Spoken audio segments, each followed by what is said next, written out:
السلام علیکم دوستو، ہماری آج کی اس ویڈیو کا عنوان ہے پاکستان میں ایک فحش اور بیہودہ ویب سیریز کا آغاز۔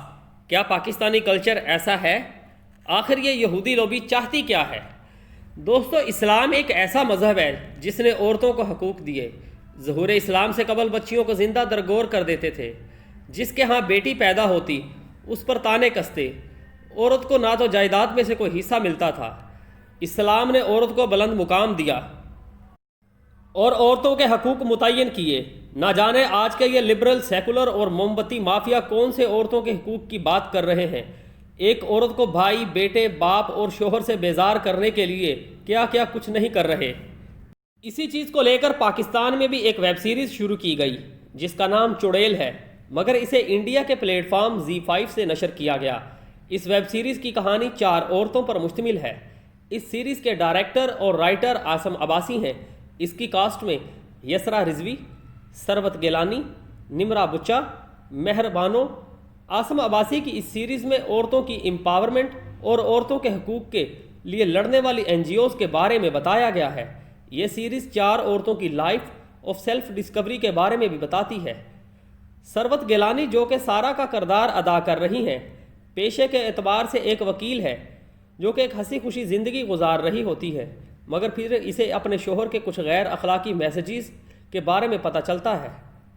یسرا رضوی، جو کہ جگنو کا کردار ادا کر رہی ہیں، وہ ایک ویڈنگ پلانر ہیں، جبکہ مہربان و بطول کا کردار ادا کر رہی ہیں، وہ ایک باکسر ہیں۔ اپنی فیملی سے اختلافات کے باعث گھر چھوڑ دیتی ہیں۔ اس کا ایک لڑکے کے ساتھ افیئر بھی چل رہا ہوتا ہے۔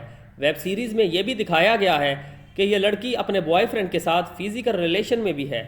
نمرا بچا زبیدہ کا کردار ادا کر رہی ہیں، جو کہ قتل کرنے کی وجہ سے 20 سال جیل کی سزا کاٹ چکی ہے۔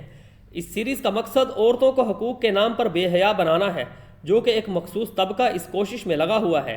اس سیریز میں 4 عورتیں جو کہ بااختیار دکھائی دی گئی ہیں، بہت ہی گھٹیا اور غلیظ زبان استعمال کرتی ہیں، یہاں تک کہ یہ اپنی ماں بہن کو گالیاں تک بھی دیتی ہیں۔ اس سیریز میں شراب نوشی بھی دکھائی گئی ہے۔ اسے کسی صورت پاکستانی کلچر نہیں کہا جا سکتا۔ 4 عورتیں اپنی آرگنائزیشن کو خفیہ رکھنے کے لیے ایک ابایا کا بوتیک کھولتی ہیں، جس کا نام حلال ڈیزائن رکھا جاتا ہے۔ آخر اس کا نام حلال ہی کیوں رکھا گیا؟ پاکستان میں کیا حرام ڈیزائن کے بھی بوتیک ہیں؟ پاکستان ایک اسلامی ملک ہے اور یہاں یہ نام رکھنا ایک حیران کن بات ہے۔ دوسرا، اس نام سے مسلمانوں پر طنز کیا گیا ہے۔ آج کل اس مافیا نے یہ وتیرہ بنا لیا ہے کہ جس عورت کو برا دکھانا ہو اسے برقع پہنا دیتے ہیں۔ دوستو، عورتوں کو ان کے حقوق ملنے چاہیے، مگر جو طریقہ اس ویب سیریز میں دکھایا گیا ہے وہ پریشان کن ہے کہ جن کے ساتھ ناانصافی ہوتی ہے وہ قانون کو اپنے ہاتھ میں لے لیں اور جو چاہیں کریں۔ برائی کو ختم کرنے کے لیے برائی کا راستہ ہی نہیں منتخب کیا جاتا۔ جس سیریز کا آغاز ہی گالی گلوچ، شراب نوشی سے ہو، اس میں کیا کوئی پازیٹیو میسیج ہوگا؟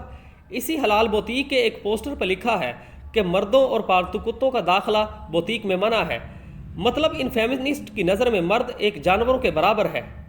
اسی سیریز میں یہ بھی دکھایا گیا ہے کہ جس طرح ڈاکو ڈاکہ ڈالتے وقت منہ ڈھانپ لیتے ہیں، اسی طرح یہ عورتیں بھی کوئی واردات کرنے کے بعد برقع پہن لیتی ہیں۔ عام عورتوں کو یہ پیغام دیا جا رہا ہے کہ آپ بھی کوئی گناہ کر کے برقعے میں چھپ سکتی ہیں، یا برقع پہن کر کوئی بھی گناہ کر سکتی ہیں۔ اب سوچنے کی بات تو یہ ہے، کیا یہ پاکستان یا پاکستانی عورتوں کا ماحول ہے؟ جی بالکل بھی نہیں۔ یہ ایک فحش اور باغی کلچر ہے جسے یہ سیکولر لبرل مافیا نافذ کر رہے ہیں۔ عورت راج لانے کی تیاریاں ہو رہی ہیں کہ معاشرے میں عورت راج ہو۔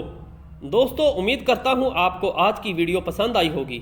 مزید اپڈیٹس کے لیے ہمارے چینل کو سبسکرائب کریں۔